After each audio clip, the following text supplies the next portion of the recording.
তুই কতটুকু আর কতটুকু ছিলিস? কতটুকু বার হয়েছিস দেখি? হুম, তোর তো তোর মা ঘাড়ে কামড় দিয়ে নিয়ে চলে আসছিল। হুম, আস্তে আস্তে ভালোই বার হচ্ছিস দেখি। হুম, কি রে? এই যে দাদা হালুম বুড়া, এর নাম হালুম বুড়া। হালুম বুড়াকে যে আমি কতদিন বাঁচায় রাখতে পারবো আমি জানি না। এই হালুম বুড়াকে আমি কয়দিন বাঁচায় রাখবো আমি জানি না। এটাই সত্যি কথা, এটাই সত্যি কথা। এই হালুম বুড়াকে আমি কয়দিন বাঁচাতে পারবো আমি জানি না। কোথায় বা তাড়াবো সেটাও জানি না। ওর মা ঘাড়ে কামড় দিয়ে দিয়ে নিয়ে আসবে বাচ্চা। হ্যাঁ, তারপরে আমি বড় করে করে এক একটাকে এক এক বাড়িতে পাঠাই। এইটার কোথায় ঠিকানা হবে আমি ঠিক জানি না। এই সারাদিন বাইরে থাকে, সন্ধ্যা হলে পরে ঘরে ঢুকাই রাখি, ঘরের মধ্যে ঢুকাই রেখে দিই।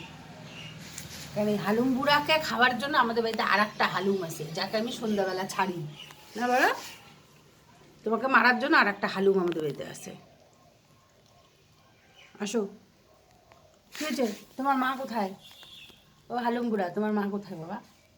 তোমার মা কোথায় বাচ্চা? ও বাচ্চা, তোমার মা কোথায় গো? তোমার মুখটা কি কিউট কিউট গো।